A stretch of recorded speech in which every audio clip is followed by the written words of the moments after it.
আমাদের জীবনে গুরুজনেরা, জ্ঞানী মানুষজন সবসময় একটা কথা বলেন, ধৈর্য ধরো। শুধুমাত্র দুটো শব্দ, কিন্তু কতটা বিশাল সেটা বোঝার চেষ্টা করুন। ছোট একটা অস্ত্র হাতে নিন এবং একটা বিশাল পর্বতে নিরন্তর প্রহার করতে থাকুন। ধৈর্য ধরে সেই কাজ করতে থাকুন। এমন একদিন আসবে, এই বিশাল পর্বতে আপনি একটা পথ তৈরি করবেন। কোনো ধনুর্ধর যখন নিজের বিদ্যা অর্জন করেন, তখন তাকেও ধৈর্য ধরতে হয়, তার নিজেকে সময় দিতে হয়, তবেই সে ধনুর্বিদ্যা শিখতে পারে। সেইভাবে আমাদের জীবনেও ধৈর্য ধরার খুব প্রয়োজন। পরিবারে ধৈর্য রাখতে পারলে তাহলে আস্তে আস্তে দেখবেন প্রেম বৃদ্ধি পাচ্ছে। সমাজে যদি ধৈর্য রাখতে পারেন, তাহলে আস্তে আস্তে এই সমাজ আপনাকে সম্মান করবে। যদি নিজের জীবনে ধৈর্য রাখতে পারেন, তাহলে নিজে থেকেই আত্মবিশ্বাস বাড়বে, নিজের বিকাশ হবে। জীবনে সবই সম্ভব যদি ধৈর্য রাখতে পারেন। হয়তো আস্তে আস্তে হবে, কিন্তু হবে অবশ্যই। শুধু ধৈর্য রাখুন, কারণ ধৈর্যই সব থেকে বড় পুঁজি। আসুন আর আমার সাথে ভালোবেসে বলুন, রাধা রাধা। আমাদের জীবনে যখনই আমরা কোনো বড় দায়িত্বের সম্মুখীন হই, তখন আমরা তার থেকে দূরে পালাই, আর এই অজুহাত দিই যে না না, এত বেশি ভার বহন করার যোগ্যতা আমার নেই, আমি করতেই পারবো না। দেখুন, এই সংসারে ভিন্ন ভিন্ন ধরনের গাছ আছে, ছোট গাছ, বড় গাছ, কিন্তু বটগাছের মতো বড় এবং নিবিড় গাছ আর একটাও নেই। সে নিঃস্বার্থভাবে এই সংসারকে সেবা করে যায়, ছায়া প্রদান করে, শীতলতা প্রদান করে। আর যখন এমন সময় আসে যখন তার ওপর বোঝা অত্যন্ত বেড়ে যায়, সে কিন্তু কোনোভাবেই ভেঙে পড়ে না। তখন সে নিজের নিঃস্বার্থ কর্মের ফল লাভ করে, সেই নিঃস্বার্থ কর্ম যা সে করেছে। তার দেহ থেকে ছোট ছোট ঝুড়ি বার হয় এবং তা কাণ্ডের আকার ধারণ করে। সেই কাণ্ড মাটির কাছে পৌঁছয় এবং তারপর তা বটগাছের সহায়ক হয়ে ওঠে। সে ভেঙে পড়ে যায় না। এইভাবে আপনিও জীবনে নিঃস্বার্থভাবে সবার সেবা করুন, ভালোবাসুন, সবাইকে সাহায্য করুন। যেদিন আপনার ওপর বোঝা অত্যন্ত বেড়ে যাবে, সেদিন এই সব মানুষ আপনাকে সাহায্য করার জন্য আসবেন, আপনার শক্তি হয়ে উঠবেন, আর আপনি বটগাছের মতোই মহান এবং বিশাল হয়ে উঠবেন। আসুন আর আমার সাথে ভালোবেসে বলুন, রাধা রাধা। একটা শব্দ আছে, পরিস্থিতি। অনেক মানুষের মুখে আমরা এই শব্দ শুনি। জীবনে যখন অসফল হই, দুঃখ আসে, সংকট আসে, কোনো বিপদ ঘনিয়ে আসে, তখন সমস্ত দোষ আমরা পরিস্থিতির ওপর চাপিয়ে দিই। আর দেখতে গেলে কোথাও না কোথাও ঠিকই করি। এই পরিস্থিতি প্রত্যেক দিনের মতো পাল্টাতে থাকে, কিন্তু এই দিন, এই রাত, এমন কেউ আছেন যিনি এর ওপরেও নিয়ন্ত্রণ সাধন করেন, আর তিনি হলেন সূর্য। ঠিক সেই রকমই আমাদের জীবনেও সূর্য হলো এই মন। যদি এই মনের উপর আমরা নিয়ন্ত্রণ করতে পারি, তাহলে আমরা জীবনকেও নিয়ন্ত্রণ করতে পারবো। প্রথমে এই মনের রাজা হয়ে উঠতে হবে। তাই মনে রাখবেন, যদি মন দুর্বল হয়, তাহলে পরিস্থিতি আমাদের সমস্যা বলে মনে হবে। এই মন যদি স্থির হয়, পরিস্থিতি প্রতিস্পর্ধা বলে মনে হবে। আর এই মন যদি শক্তিশালী হয়ে ওঠে, তাহলে যে কোনো পরিস্থিতি আপনার কাছে একটা সুযোগ মাত্র, এমন এক সুযোগ যাতে অগ্রসর হয়ে আপনি মহান হয়ে উঠতে পারেন। এই মনের শক্তির বৃদ্ধি ঘটান, মহান হয়ে উঠুন, আর আমার সাথে ভালোবেসে বলুন, রাধা রাধা। খুব সুন্দর একটা কাহিনী আছে। একবার এক ব্যক্তি নিজের অসফলতার জন্য ত্রস্ত হয়ে সময় দেবতার তপস্যা করতে বসলেন। উনি তপস্যা করলেন এবং সময় দেবতা প্রসন্ন হলেন, মানুষের রূপ ধারণ করে ওনার সামনে প্রকট হলেন। এবার সেই ব্যক্তি ওনাকে জিজ্ঞেস করলেন যে কি এমন আছে যার জন্য আপনি বারবার জয়ী হন আর আমি চিরকাল পরাজিত হয়ে থাকি? কেন এত পরিশ্রম করা সত্ত্বেও আমি সাফল্য লাভ করতে পারি না? তখন সময় দেবতা উত্তর দিলেন যে দিন হোক বা রাত, ঝড় হোক বা ভূমিকম্প, রোদ হোক বা বৃষ্টি হোক, সময়ের সূত্রপাত হোক বা প্রলয়, আমি থামি না, আমি চলতেই থাকি। আর সেই জন্য যিনি থেমে যান তিনি পরাজিত হন আর আমি জয়ী হই। এটাই আমাদের শিখতে হবে। জীবনে সবসময় চলতে থাকুন, কখনো থামবেন না। হ্যাঁ, কিছুক্ষণের জন্য বিরতি নিতে পারেন, বিশ্রাম করার জন্য, নিজেকে আরো সশক্ত করে তোলার জন্য, কিন্তু থেমে যাবেন না। নিরন্তর কর্ম করতে থাকুন, পরিশ্রম করতে থাকুন, তবেই এই সংসার আপনাকে মনে রাখবে। আসুন আমার সাথে ভালোবেসে বলুন, রাধা রাধা। মানুষ তার জীবনে দুই ধরনের পরিস্থিতিকে খুব ভয় পায়। এক, কোনো কারণবশত কারোর সামনে নত হওয়া। দুই, কোনো কারণে নিজের চরিত্র থেকে, নিজের মূল্যবোধ থেকে বিচ্যুত হওয়া। এবার কেন হয় এরকম যে কথায় কথায় কারোর সামনে নত হতে হয়? কেন বারংবার নিজের চরিত্র থেকে চ্যুত হতে হয়? এরকম কেন হয়? এটা তখনই হয় যখন আমাদের শিক্ষা এবং মূল্যবোধের অভাব থাকে। যদি মানুষের মধ্যে প্রকৃত শিক্ষা থাকে তাহলে এই সংসারে কোনো সময় এবং কারোর সামনেই নত হওয়ার কোনো প্রয়োজন নেই। যদি মানুষের মধ্যে মূল্যবোধ থাকে তাহলে তাকে নিজের মূল্যবোধ বা চরিত্র থেকে বিচ্যুত হতে হয় না, তা সে যাই হয়ে যাক না কেন। কোনো বালককে যদি জন্ম থেকেই সুশিক্ষার অধিকারী করা হয়, শিক্ষিত করা হয়, মূল্যবোধের অধিকারী করা হয়, তবে সে এই সংসারে এমন কর্ম করবে যাতে সে নিজেকে, নিজের পরিবারকে, সমগ্র সমাজকে গর্বিত করতে পারে। শিক্ষা লাভ করুন, মূল্যবোধ লাভ করুন এবং আমার সাথে ভালোবেসে বলুন, রাধা রাধা। আমাদের সকলের জীবনে একটা লক্ষ্য থাকে যেটা আমরা লাভ করতে চাই। ঠিক যেন একটা প্রতিস্পর্ধা বিদ্যমান যে কে সব থেকে আগে নিজের লক্ষ্যে পৌঁছতে পারবে। আর সেই জন্য আমরা সকলেই খুব তাড়াতাড়ি এগোতে চেষ্টা করি, বড় এবং দীর্ঘ পদক্ষেপ ফেলি যাতে তাড়াতাড়ি নিজের লক্ষ্যে পৌঁছতে পারি। কিন্তু এক অত্যন্ত গুরুত্বপূর্ণ বিষয় আছে, সবসময় লক্ষ্য সামনে থাকবে না, কখনো কখনো তা খুঁজতে হয়। এই যাত্রা খুব কঠিন হতে পারে। আর ঠিক এই কারণেই সবসময় দ্রুত গতিতে চলা বা তাড়াতাড়ি পথে চলা সেটা আবশ্যক নয়। তার থেকেও বেশি গুরুত্বপূর্ণ হলো ভেবেচিন্তে তারপর পথ চলা। যদি ভেবেচিন্তে পদক্ষেপ ফেলেন, চলতে পারেন, তাহলে সেটাই সর্বশ্রেষ্ঠ পদক্ষেপ। কখন কোন দিকে যেতে হবে, কখন কোথায় দিক পাল্টানো যাবে না, কখন গতি বেশি রাখতে হবে, কখন কম, কখন থামবো, কখন চলবো, এই সব কিছুর বিষয়ে জ্ঞান অত্যন্ত গুরুত্বপূর্ণ এবং ভেবে চিন্তে চলতেই হবে। সেই জন্য শুধু তীব্র গতিতে সামনে এগোলে চলবে না, ভাবনা চিন্তা করে এগোতে হবে। আসুন আমার সাথে ভালোবেসে বলুন, রাধা রাধা। পায়েস হলো আমার বিশেষ প্রিয়। এর মধুর স্বাদ মনকে প্রফুল্ল করে তোলে। ছোটবেলায় মা আমার জন্য পায়েস বানাতেন এবং আমাকে বলতেন যে গরম থাকতে থাকতে খেয়ে নে কানাই, ঠান্ডা হয়ে গেলে ভালো লাগবে না। কিন্তু আমিও দুষ্টু ছিলাম, ঠান্ডা হওয়া পর্যন্ত অপেক্ষা করতাম। আর ঠান্ডা হয়ে যাবার পরে মার কাছে যেতাম আর ওনাকে বলতাম যে মা, পায়েস তো ঠান্ডা হয়ে গেছে, এটা গরম করে দিন। তখন মা হাসতেন আর বলতেন যে পায়েস না হয় আমি আবার গরম করে দেব কানাই, কিন্তু এর মধুর স্বাদ, সেই মিষ্টত্ব, সেই সুবাস, সেটা আবার ফিরে আসবে না। কথাটা সত্যি। আর এই সত্যটাই আমাদেরও জীবনের সত্য। আমাদের জীবনের মধুর সম্পর্কগুলি, এতে যখন কটুভাব প্রবেশ করে তখন সেই মিষ্টত্ব ফিরিয়ে আনা প্রায় অসম্ভব ব্যাপার হয়ে যায়।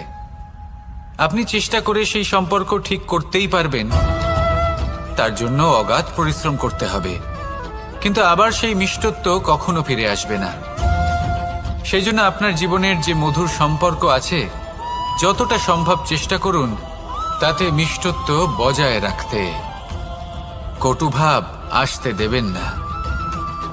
আসুন আর আমার সাথে মধুর স্বরে বলুন, রাধা রাধা। শব্দ, শব্দ আসলে কি? শুধুই কয়েকটি অক্ষরের সমষ্টি, নাকি আমাদের বাণী, এই শব্দ এমন এক শক্তি যা কাউকেই নিজের বশবর্তী করে ফেলতে পারে। শব্দ এমন এক অস্ত্র যা কাউকে ক্ষত বিক্ষত করে দিতে পারে। এই শব্দ হলো একটি নাদ স্বরূপ যা কোনো ঘুমন্ত ব্যক্তিকেও জাগিয়ে তুলতে পারে এবং নিজের লক্ষ্যের দিকে অগ্রসর করতে পারে। শব্দে এত শক্তি আছে যে কারোর মনে এতটা আঘাত দিতে পারে যে সে হয়তো জীবনে আর কখনো এগোতেই পারল না। তাহলে এই শব্দের প্রয়োগ খুব ভেবেচিন্তে করবেন। এবং এই শব্দের মতোই হলো নীরবতা। অনেক সময় এই নীরবতা আমাদের সহায়ক হয়ে ওঠে। অনেক সময় এটা আমাদের অনুশোচনাকে অনেক বেশি বাড়িয়ে তুলতে পারে। ভীষ্ম পিতামহ, অঙ্গরাজ কর্ণ যখন দ্রৌপদীর বস্ত্রহরণ হচ্ছিল তখন এনারা নীরব ছিলেন।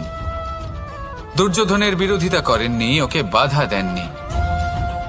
আর তারপর কি হলো সেটা আপনারা সকলে জানেন।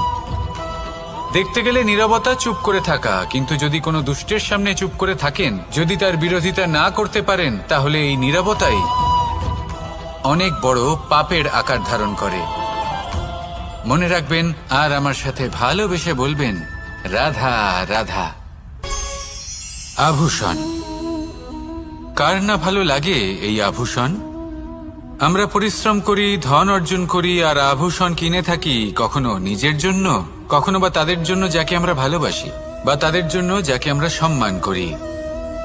হয়তো সেই জন্যই সীতা চূড়ামণি ধারণ করেছিলেন এবং আমি সামন্তকমণি। কিন্তু এটাই কি সেই প্রকৃত আভূষণ যা আপনার মূল্য বৃদ্ধি করে? না। শ্রীরামের আভূষণ হলো ওনার নম্র ভদ্র ব্যবহার। মাতা সীতার আভূষণ হলো ওনার সততা, ওনার নিষ্ঠা, ওনার ত্যাগ। অর্জুনের আভূষণ ছিল ওনার একাগ্রতা। রাধার আভূষণ ওনার প্রেম। এই আভূষণ কোথাও নেই, আপনার মনে আছে। যদি আপনার মনে মিষ্টতা থাকে, তা শান্ত হয়, তাতে সততা থাকে, নিষ্ঠা থাকে এবং প্রেম থাকে, তাহলে আপনার অন্য আর কোনো আভূষণের কোনো প্রয়োজন নেই। আপনি যতই ভিড়ের মাঝে থাকুন, আপনার ঔজ্জ্বল্য চোখে পড়বে। আসুন আর আমার সাথে ভালোবেসে বলুন, রাধা রাধা। এই সংসারের সবথেকে বড় সত্যি হলো জন্ম এবং মৃত্যু, কিন্তু আরো বড় একটা সত্য আছে, মিত্র এবং শত্রু, যা আমাদের সকলের জীবনে থাকে। মিত্র সে যে আমাদের সঙ্গ দেয় এবং সংসারের সবথেকে উঁচু শিখরে আমাদের নিয়ে যায়, এবং শত্রু সে যে যে কোনো মুহূর্তে যে কোনো শিখর থেকে আমাদের নিচে ফেলে দিতে পারে। এবার বিচিত্র ব্যাপার হলো এটাই যে আমরা নিজেরাই এদের সাথে নিয়ে চলি, নিজেরাই এদের পালন করি। তা কি করে? প্রথমে বুঝুন এই মিত্র এবং শত্রু কারা। আপনার নিজের মন, আর কেউ নয়। এই মনই হলো মিত্র যখন তাতে ভারসাম্য বজায় থাকে, তা নিয়ন্ত্রিত থাকে, তা পবিত্র হয়। কিন্তু যদি এই মন অনিয়ন্ত্রিত হয়ে পড়ে, যদি আপনাকে সে নিয়ন্ত্রণ করতে শুরু করে, তখন সেই আপনার সবথেকে বড় শত্রু হয়। সেই জন্য এই মনের ওপর নিয়ন্ত্রণ রাখতে শিখুন, এতে ভারসাম্য বজায় রাখতে শিখুন। তাহলে আপনি এমন এক বন্ধুকে পাবেন যে আপনাকে এই সংসারের শিখরে পৌঁছে দেবে। আসুন আমার সাথে ভালোবেসে বলুন, রাধা রাধা। ঈশ্বর আসলে কে? সংসারের বেশিরভাগ মানুষের কাছে ঈশ্বর হলেন এই সংসারের রচয়িতা, পালনকর্তা। কারোর কাছে উনি জ্ঞাতা, কারোর কাছে উনি হলেন আস্থার প্রতীক, আবার কারোর জন্য শুধুমাত্র অন্ধ বিশ্বাস। কিন্তু এই ঈশ্বর কি কোনো শরীর, নাকি একটা বোধ, নাকি শুধুই শ্রদ্ধা? ঈশ্বর হলেন তিনি যিনি হলেন আপনার ইষ্ট। সেই জন্যই তো গুরু, মাতা, পিতা এনাদেরও ঈশ্বরই বলা হয়েছে। যাদেরকে আমরা ঈশ্বর বলে মনে করি, যারা আমাদের ইষ্ট, তাঁরা আমাদের একটি পথ দেখান, একটি দিকে চালিত করেন। সেই পথে চলে আপনি শুভ কর্ম করতে পারেন, আর যখন কোনো ব্যক্তি তার ঈশ্বরের আদেশ পালন করেন তখন সে নিজে থেকেই শুভ পথে অগ্রসর হয়ে যান। বেশ কয়েকজন মানুষ ঈশ্বরের ওপর আস্থা রাখেন এবং ভাবেন যে অনুচিত কোনো কাজ করা উচিত নয়, ঈশ্বর দেখছেন। ওনারা ভয় পান যে কোনো অনুচিত কর্ম করলে কে জানে তার পরিণাম কি হবে। এমন অনেক ব্যক্তি রয়েছেন যারা ঈশ্বরকে বিশ্বাস করেন এবং জানেন যে ঈশ্বর তাদেরকে দেখছেন, তাই যে যে শুভ কর্ম ওনারা করেছেন তার ফল তারা অবশ্যই পাবেন। এবার আপনি ভয় পেয়ে ঈশ্বরকে বিশ্বাস করবেন নাকি বিশ্বাসের দ্বারা ঈশ্বরকে বিশ্বাস করবেন, সেই সিদ্ধান্ত আপনারই। কিন্তু হ্যাঁ, যদি আপনার মনে ঈশ্বরের জন্য কোনো স্থান থাকে, যদি আপনার কোনো ইষ্ট থাকেন, যদি আপনি কাউকে ঈশ্বর মনে করেন যার প্রত্যেক আদেশ আপনি পালন করে থাকেন, তাহলে বলি ঈশ্বর কখনো আপনাকে অনুচিত পথে চালিত করবেন না। আসুন আমার সাথে ভালোবেসে বলুন, রাধা রাধা। এই সংসারে ভিন্ন ভিন্ন ধরনের গাছ আছে, অসংখ্য ধরনের প্রজাতি আছে। কিছু গাছ পাতা দিয়ে থাকে, কিছু ফুল, কিছু ফল। কেউ ছায়া প্রদান করে, কেউ শীতলতা প্রদান করে, কেউ নিজেকে খুব কষ্ট দিয়ে এই সংসারের বিকাশে সহায়ক হয়ে ওঠে। কিন্তু এই সবার মধ্যে একটা বিষয় কিন্তু সমান, এরা প্রত্যেকেই পাতা ছাড়া, ফুল ছাড়া, ফল ছাড়া জীবিত থাকতেই পারে, কিন্তু কোনো বৃক্ষই শিকড় ছাড়া বেঁচে থাকতেই পারে না। এটাই হলো রাধার। ঠিক সেইভাবেই আমাদের জীবনে শক্তি হোক, ধন হোক বা সাফল্য হোক, আমাদের পরিবারের প্রসন্নতাই হোক, এই সব কিছুর আধার হলো, সবকিছুর মূল হলো পরিশ্রম। তাই জীবনে চিরকাল পরিশ্রম করতে থাকুন। যদি আপনি জীবনে মহান হবার পথে অগ্রসর হতে চান, তাহলে পরিশ্রম করুন।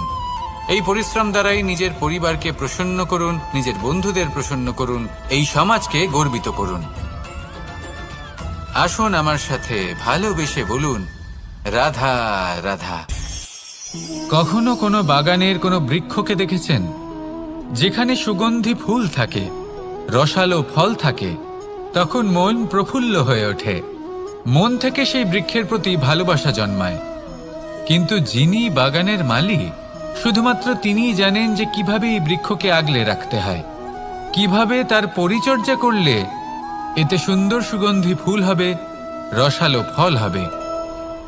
কখনো কখনো প্রয়োজনের থেকে বেশি রোদ পেলে এই বৃক্ষগুলি শুকিয়ে যায়, প্রয়োজনের থেকে কম রোদ পেলেও এই বৃক্ষ কিন্তু শুকিয়ে যায়।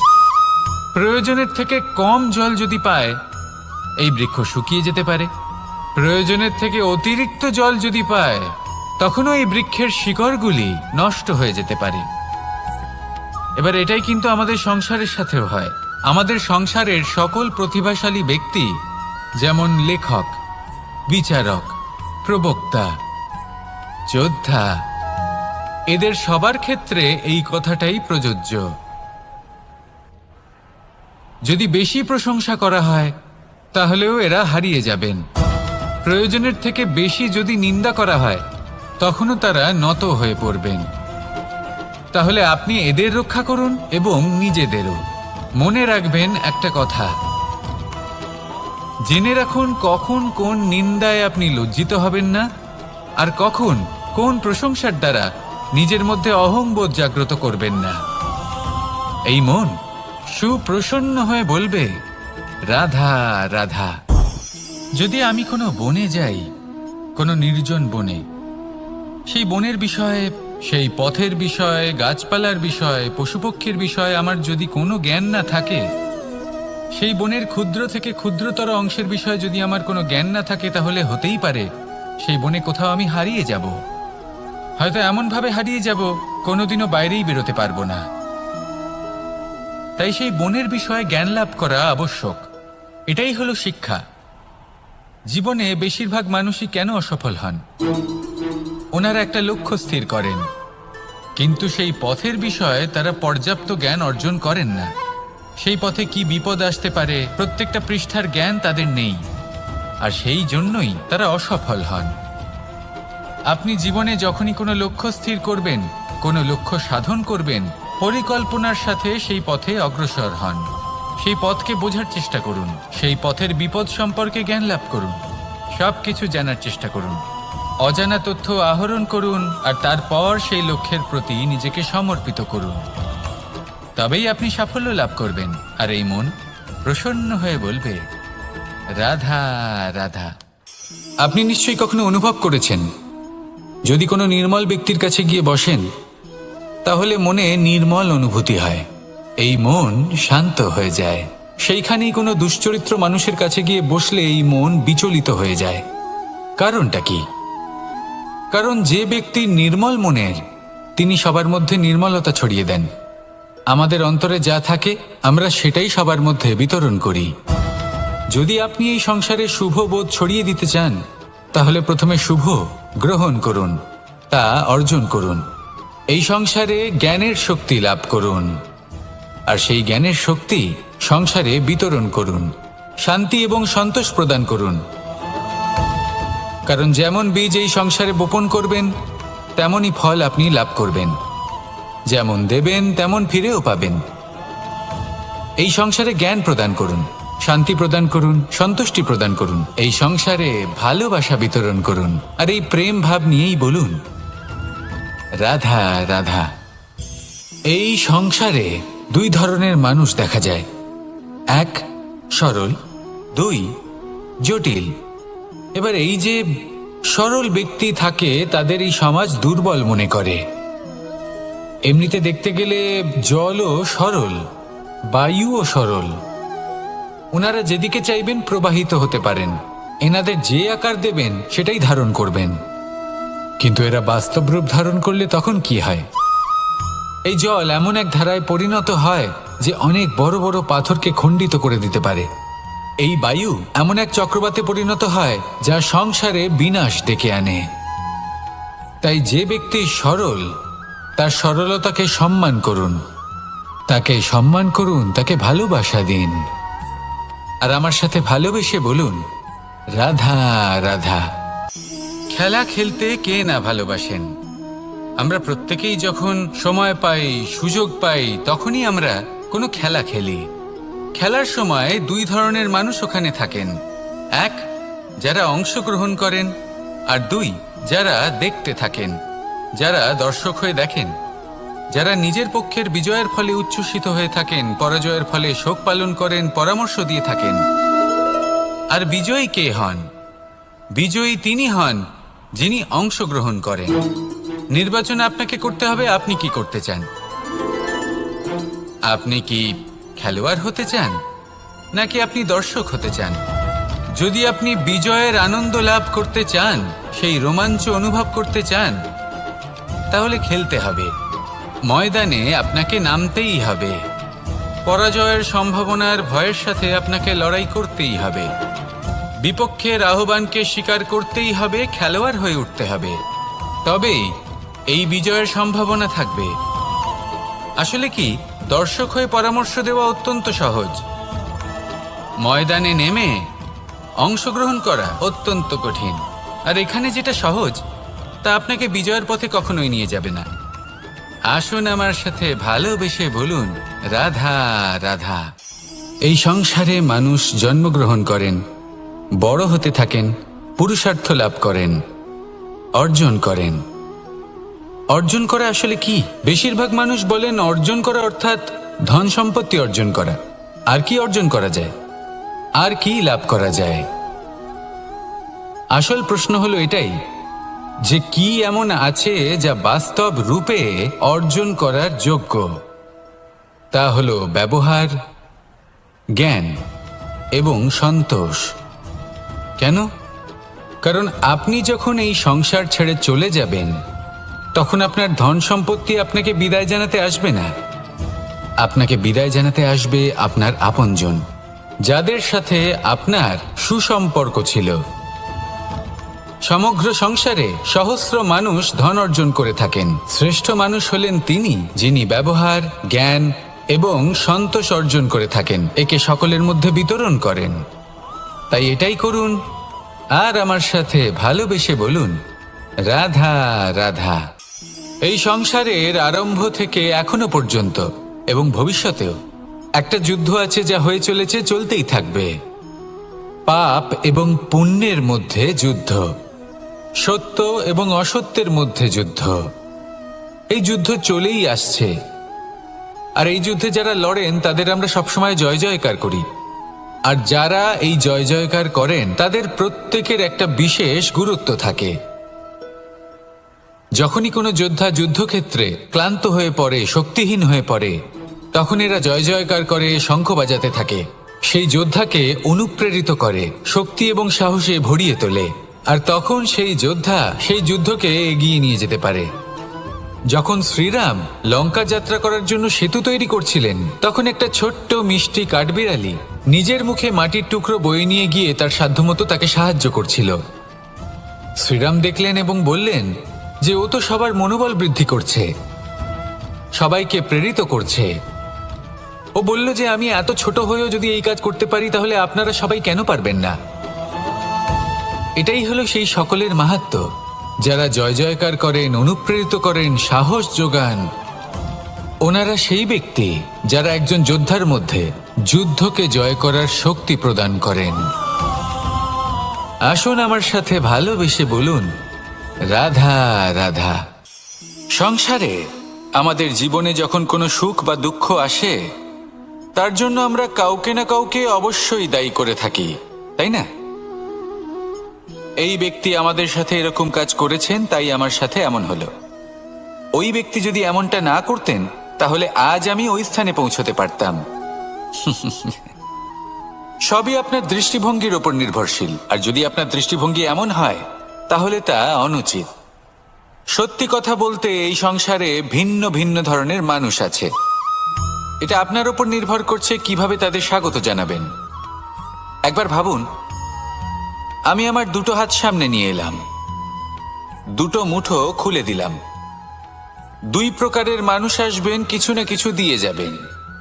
এই মুঠো যদি আমি বন্ধ করে দিই, তাহলে না কেউ আমাকে কিছু দিতে পারবে, না আমার কিছু যাবে আসবে।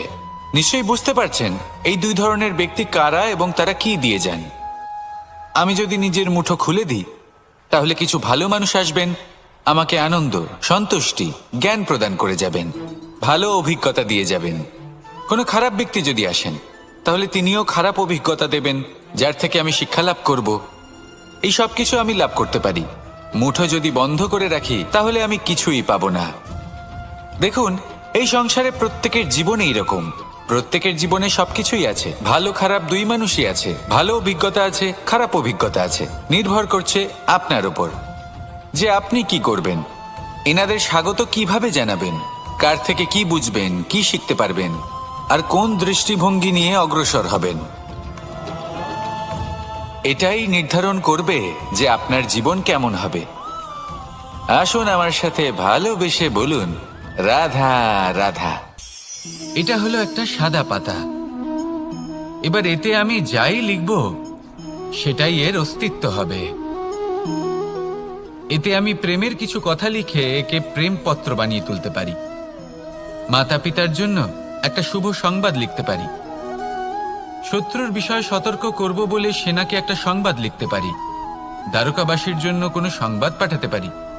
যাই লিখব, এই পত্র সেটাই হয়ে উঠবে। সেই রকমই হলো আমাদের জীবন। আমরা যেমন কর্ম আমরা করব, আমাদের অস্তিত্ব এবং ব্যক্তিত্ব ঠিক তেমনই হয়ে উঠবে।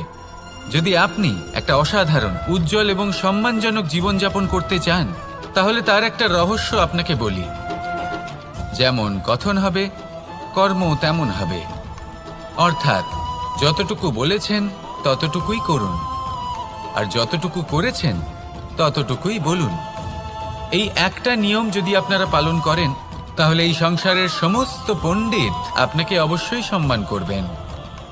তাহলে এটাই করুন, আর আমার সাথে ভালোবেসে বলুন, রাধা রাধা। কখনো কোনো পাখিকে দেখেছেন?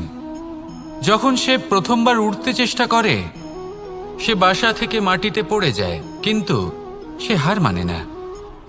চেষ্টা করতে থাকে, করতেই থাকে, ডানা ঝাপটাতে থাকে, আর তারপর সে উড়তে শেখে।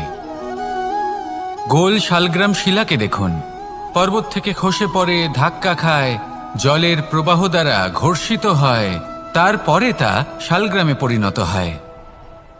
ভেবে দেখুন, যদি কোনো পাখি প্রথমবার উড়তে গিয়ে এটা ভাবে যে না না, যদি আমি পড়ে যাই তবে, আমার যদি আঘাত লাগে তবে, আর যদি ভয়ের কারণে সে শুরুই না করতে পারে, চেষ্টাই না করে, তাহলে কি সে উড়তে শিখবে?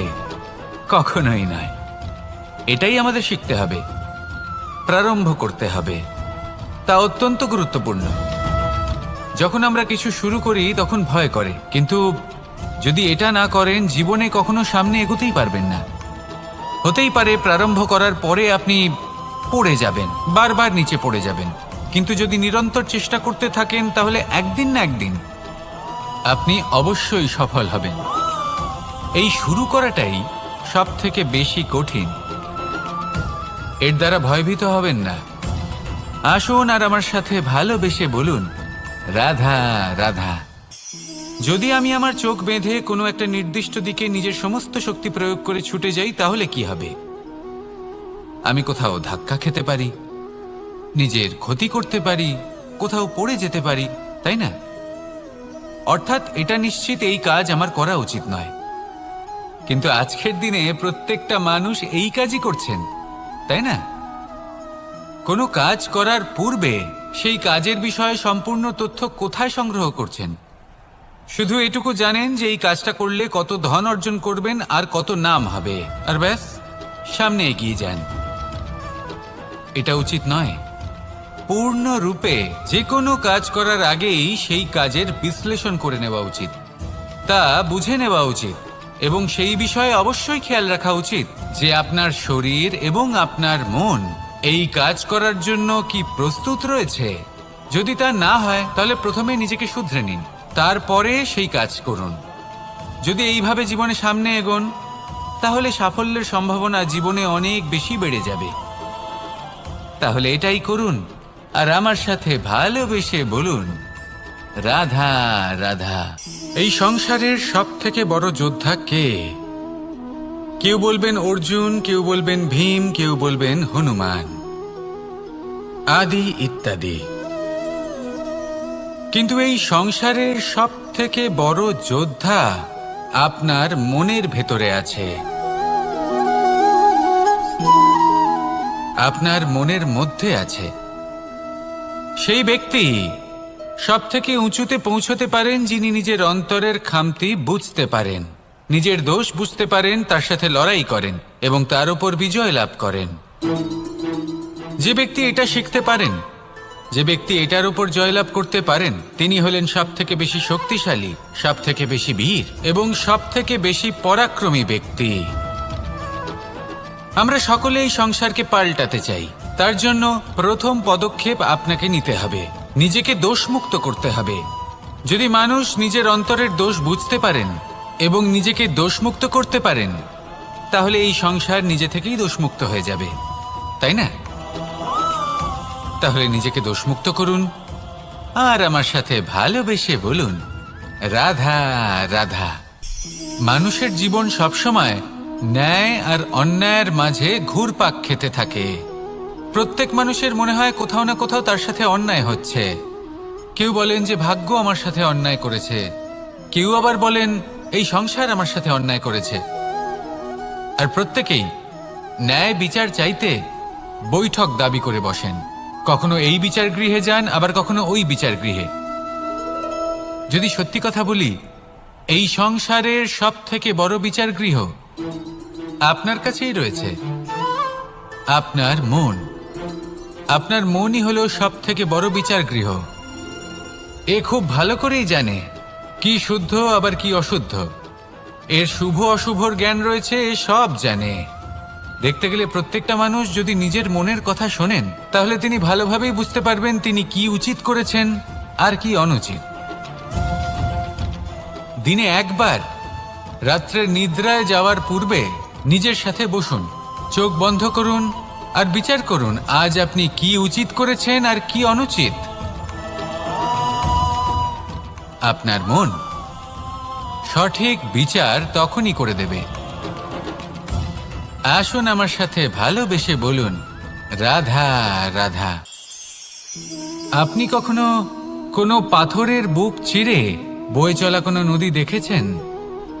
পাথর নদীর সামনে নত হয়ে যায়, তাকে বাধা দিতে চেষ্টা করে কিন্তু কখনো বাধা দিতে পারে না। এই নদী হলো ততটাই শক্তিশালী, কিন্তু এর আরম্ভ কোথা থেকে হয়? দূরে কোথাও কোনো পর্বতের চূড়াতে এক বিন্দু জল ঝরে পড়ে আর তার সাথে হিম গলিয়ে দেয়। তারপর জলের শক্তি বৃদ্ধি পায়, তারপর অনেক বিপদের সম্মুখীন হয় আর অনেক ধরনের বাধা সে অতিক্রম করে। তার শক্তির এতটাই বৃদ্ধি হয় যে তাকে বাধা দেওয়া একেবারেই অসম্ভব ব্যাপার হয়ে যায়। দেখুন, নদী তো মহান বটেই, কিন্তু তাকে মহান করে তুলেছে কে?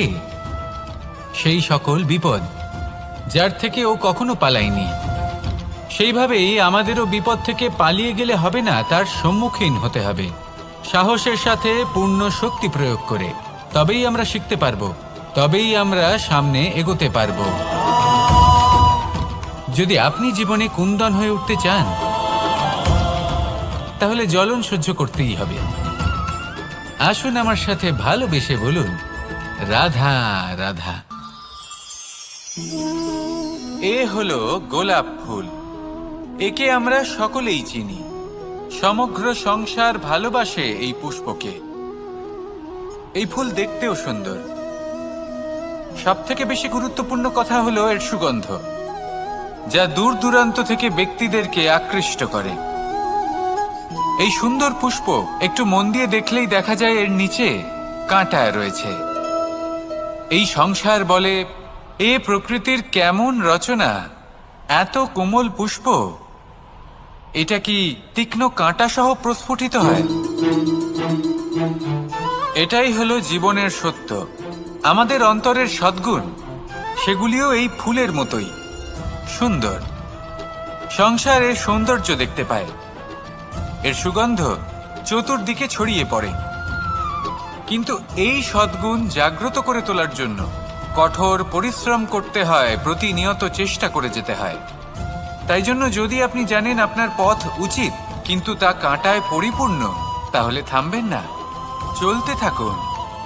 একবার যদি অন্তরের সদ্গুণ জাগ্রত হয়, তাহলে এই সংসার এর সৌন্দর্য দেখবে আর সুগন্ধে আকর্ষিত হয়ে আপনার কাছে আসবে।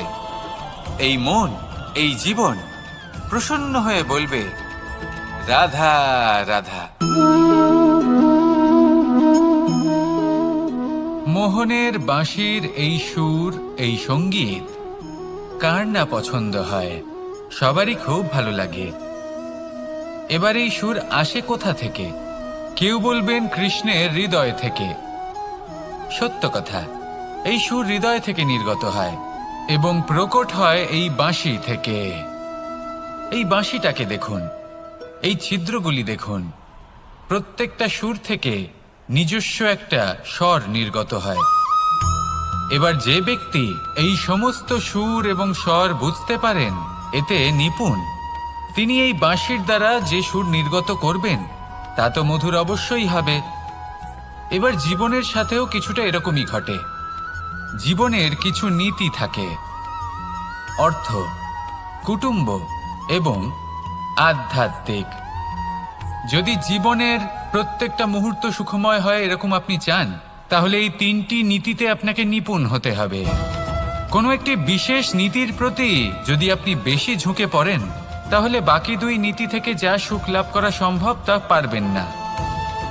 ধন অর্জন করতে হবে পরিবারের জন্য, পরিবারের সুখ মনের শান্তির জন্য, মনে শান্তির প্রয়োজন মনের শুদ্ধতার জন্য। যখন এই মন শুদ্ধ হবে, জীবন শুদ্ধ হবে, পবিত্র হবে, সুন্দর হবে এবং ভালোবেসে বলবে, রাধা রাধা। জল, এ হলো জীবনের আধার, পঞ্চতত্ত্বের মধ্যে একটি, আর অত্যন্ত বিশেষ। এর থেকে অনেক বড় শিক্ষা পাওয়া যায়। এই জল,